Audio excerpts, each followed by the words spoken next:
Yo, yo, yo, yo, yo, what is going on, CoD Familia? It is your boy BN, aka Mr. Kingdom Builder, and today, man, we got some big stuff coming out of Kingdom 65, right? So a lot of this happened just a few days ago, and I want to talk about it because, to me, I think these are great opportunities when it comes to, like, when you make a decision, what are the repercussions and what can happen when these things do occur, and how it's important to make sure that you appropriately inform your player base. And so we're going to talk about, one, a big kill event change that happened, which, again, probably didn't leave the best taste in many people's mouths. Number two, potentially the number one player quit.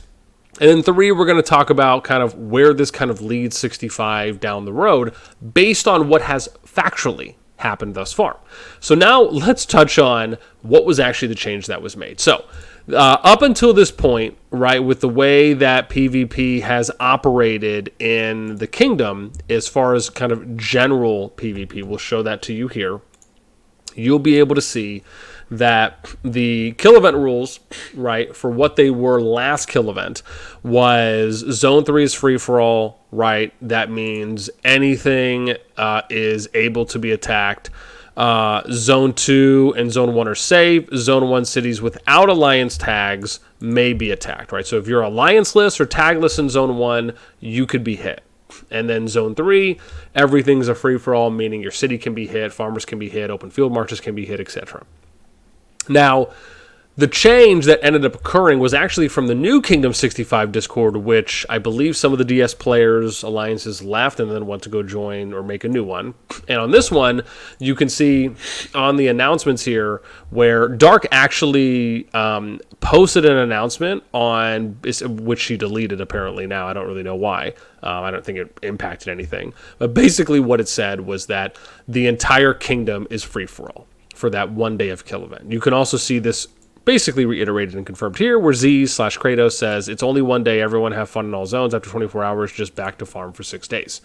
So, again, my thing is, if you're going to delete something, just delete everything, right? Because, then, which I don't know why there was even a need to delete. It's not like it's a bad thing to post what the actual announcement is.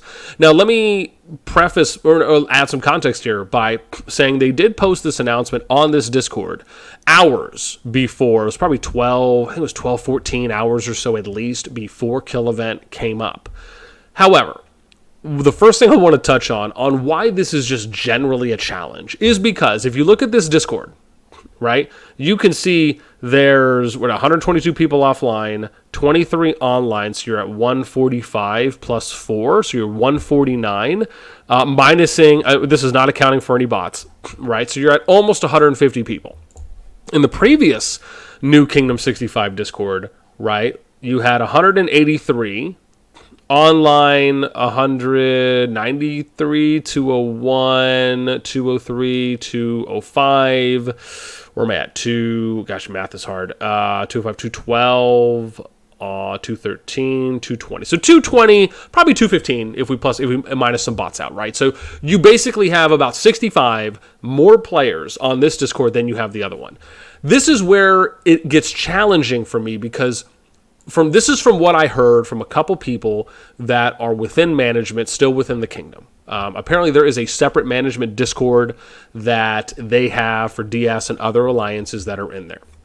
It was told to me by a few people that they did not communicate, as far as DS with Z's and whomever else, did not communicate this to them in the form of actually having a discussion and or vote.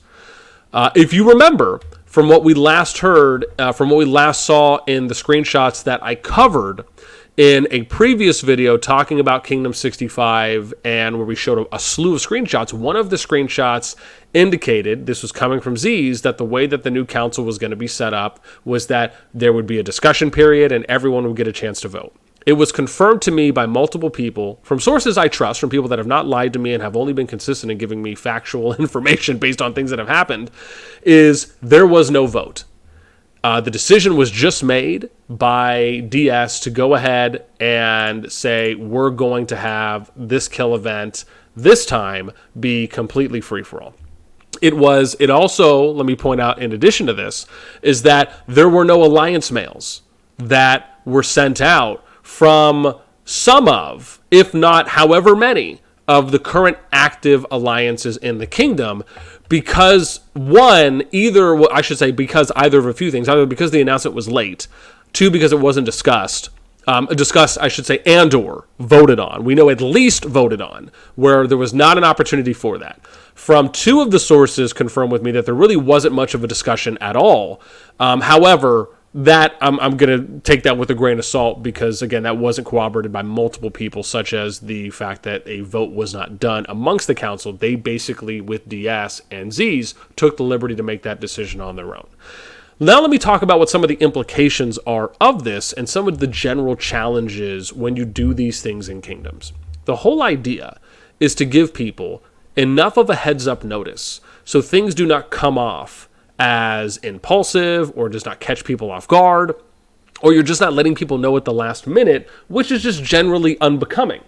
Now, the challenge here is that when you're thinking about how to go, and I'll just give you an example, right? Let me show you one example, right? From my understanding, with SORP still being the alliance that I'm in, you could see here, right? There's 6, you could argue, right? Because bear in mind, they have not come out yet and said anything about any alliances that are not considered to be the active alliances or the main alliances in the kingdom, right? Bear in mind, if you remember the announcement screen that we were just showing for the new K65 Discord, bear in mind this Discord has been up for a few weeks. There has not been anything posted here, right? Since May 24th, if not a little older than that, but at least from May 24th, you're thinking that's almost 3 weeks at this point, where they haven't posted any announcements. But then all of a sudden, the one announcement that comes out is the one that's about Kill Event. Like, why are you even making a Discord at that point? The whole idea of making a Kingdom Discord is you're able to get many players from the Kingdom onto the Discord so you can post things that can coordinate between all the alliances and also go into more detail and just have more customization and engagement opportunity or abilities that you can do from those announcements, compared to not being able to email or make an announcement to every single alliance. That's something where you would have to write up a synchronized mail, something that you would type up in a Google Doc as an example. You'd format it, and then you'd send the link out to all the alliances so they could copy paste it and send those mails out to their alliances. This is something that we did, or that I would write up for our NASTi family alliances once upon a time, so that way information could be disseminated to all the players in kind of a weekly or just family newsletter, outside of other important things that may have needed to be said. And then you also had alliance leaders at the time, a part of the family, where they would copy and paste announcements that I would make on the Discord if it wasn't something that was needed for a synchronized mail, so that way they could also keep their members informed of that. Not everyone did that, but up to a number of them did. And so these are ways that you go about properly disseminating information to your player base or your kingdom base. This was something, from my understanding, that was just not done for everyone in the kingdom. I can tell you from being in SORP, and I'll just show you real quick, I don't have any, and I'm not putting this on SORP, is that I don't have any mails here from when the kill event was going on, right, all the way back from 26. You can see here, nothing here, and I'll even go to Alliance to show you the pin stuff, right? You can see Zone 2 farmers, right? Again, nothing here that indicates anything about a kill event. So this to me, and again, I also confirmed this as well when I had reached out to some of the UL members, and I think they're the number 3 alliance right now. We can double check on this and again, I just simply asked them. I said, "Hey, did you guys send a mail out for the kill event? And was there some type of vote thing that happened as well, as I did with some of the other alliances?" And again, right there, to my knowledge, there wasn't any type of specifically synchronized mail that was written up so that way every alliance could be in line. Now, if some of these alliances sent out their own mail, that's different. I'm specifically talking about a synchronized mail that was drafted in a way so that way all the information is consistent across all the alliances, and you're not having variations of a mail that's being sent that could lead to potential misinterpretations. This is important when you're trying to communicate across a large group of alliances and a large player base. So this to me, again, it's hard to not look at this and say this is a red flag. However, this is also something that if you are a kingdom out there and you're thinking about how do I disseminate information across a large group of alliances and a big player base, right? These are some of the ways that you go about doing it, right? Don't just solely rely on Discord. Discord's great to be able to do those things because it's at least an efficient way for your management teams across multiple alliances to be informed of how things are playing out, and then a number of those contributing or those of those engaged players or over-engaged players, right, that want to also get on a Discord compared to just solely being in-game and waiting for an alliance mail to be sent. And then let's talk about number 2 here. So number 2 here is apparently the number 1 player quit.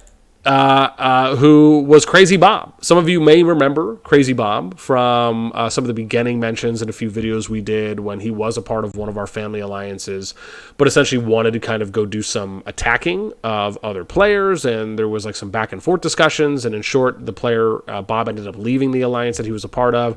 He joined another one and basically went to go and attack our players, and then eventually worked his way over to DS at one point. But you can see here where it says I quit GG. I want to point out he's been allianceless now for, from what I've seen, at least 2 to 3 days. Now, again, I've reached out to a few people to ask about the situation, and from what a few people told me, was that there was a number, and I want to point out a healthy number. This isn't to say like 50 or 100, but a healthy, more than a handful of players had, from what I'm hearing, reached out to Bob in DMs about the amount of free-for-all. This kind of goes back to the first point, right? Because of the kill event, you have to think about it like this. When you do a kill event like that and you announce it less than 24 hours before, which is what happened, you are basically giving all of the strong players in the kingdom carte blanche to just go out and wreck everyone's face across any and every zone. Think about it. All they have to do is just go out to all the densely populated alliance areas from the active alliances and just go and hit everyone. I can tell you, I saw multiple people from DS running through SORP territory in Zone 2 and in Zone 3. And guess what? Those players, on average, are stronger than those in SORP, stronger than those in CHRM, and stronger than those in the number 4 and number 3 alliances, because who do you think was probably having the most fun in that event? It was probably players that were in the number 1 alliance, without a doubt. Because again, if you look at the leaderboards, right, this is one of those things that we talk about where it's like a punching down versus punching up effect, right? Those that are in the top alliance, when there's such, I mean, think about this. This is almost 2 times the power from DSO and DS2. Now, do you likely think that players from DSO, DS2, and DS1 are going to be hitting each other? Could it happen? Sure. Do we think it's probable and likely that they are attacking each other as much as they're attacking UL, CHRM, SORP, and any others that are not a part of their family? It's highly unlikely that that's happening. However, if that was something that was done, I am happy to see that, because I think that would actually be a good thing, that everyone was treated equally and attacked equally. I think it's very highly unlikely that was the case. However, with that in mind, then you look at the situation with Bob, and from how it was told to me is he was contacted by multiple people, and they essentially told him that, hey, they didn't like that he was attacking. And I'm paraphrasing, of course, and I'm sure it could be more than this. But in short, I mean, because what do you think it would be, right? If he's going around and attacking people and doing it, in some type of galore type fashion, what are people going to respond to him with, right? I mean, sure, they might use some choice words, I'm sure. It'd be curt to an extent. I'm sure maybe some were. But the fact is they just don't want to be attacked, right? That's really what it comes down to at the end of the day. And when you do some type of free-for-all type thing where you give people basically a free pass card, a hall pass, to go and do as much as they want, right? That isn't going to be the best look.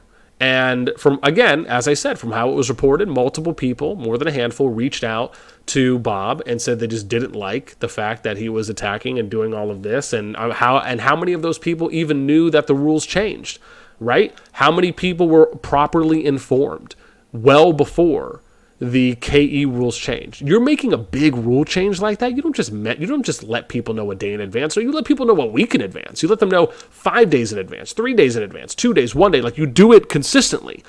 You message every single player individually, and you DM everyone. So you increase the chances of them being properly informed when you have that type of a massive big change. Why? Because it affects everyone. If you're making a change that affects every single player in the kingdom, why are you not being responsible and accountable to inform every single player in the kingdom? I'll tell you why. Because they didn't want to. Because they wanted it to be easy. They wanted their PvP hungry top players who are only really punching down for the most part, not really having to punch up, are able to go out there and attack whoever they want, whenever they want, to get their short-term PvP fix on. And that's really what it is. And again, I'm not saying these people are bad individuals at all. What I'm simply pointing out is the facts of a situation and how the player psychology, along with how the visuals look and will always appear when you do things like this. Sure, are we playing a war game? Sure, okay. Are we playing a kingdom builder? Yeah. Are we playing an alliance builder? Yeah. But you know what the number one common denominator is across any kingdom builder game or game that's within this genre? Is how are the players going to feel on average? Right? That's something you can always rely on, regardless of your view.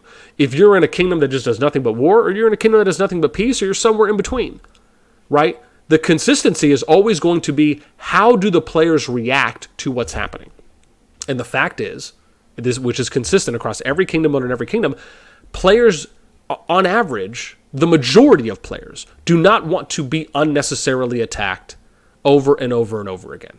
They don't want to be unnecessarily looted. Now, the exception and the asterisk here is, obviously, albeit if you're in KVK, right? There's a difference between you playing in a home kingdom, which is really what we're talking about, versus you going into a KVK map or some type of war map or a war season that you already know is coming.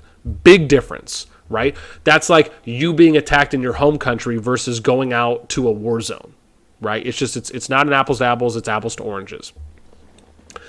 And so you think about everything that has happened thus far, and the fact that we know from DS's trending history that the leadership team within DS, before you get to the branch alliances, has always been more in favor of wanting to do more PvP. Again, it's not a bad or a good thing. It's just, it is what it is. They've consistently shown that they want to do more PvP.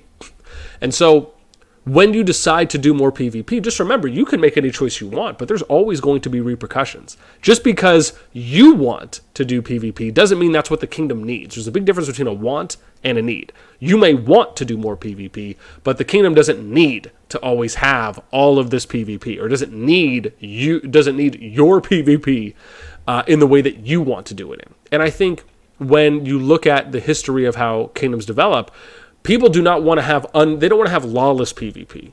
Organized PvP is really where it has always been at, especially for the kingdoms that have consistently been active, have retained a lot of membership, and that have been able to become strong over a period of time. That's kind of a trend that we've been starting to see a lot more since the beginning of games like Rise of Kingdoms and beyond. When you look at Empyrean Kingdoms, when you look at other top kingdoms, especially for those in Infinity Kingdom, I can tell you the two strongest kingdoms in Infinity Kingdom were very heavily influenced by organized PvP, and a portion of them within those leadership teams, and I'm forgetting exactly what the names are. I really wish. I think it was 26 and 33, maybe. I could be getting those numbers wrong, or 38 or something. Anyways, I know a lot of the management teams. I know a lot of the management personnel in the top two kingdoms within the Infinity Kingdom from my time playing.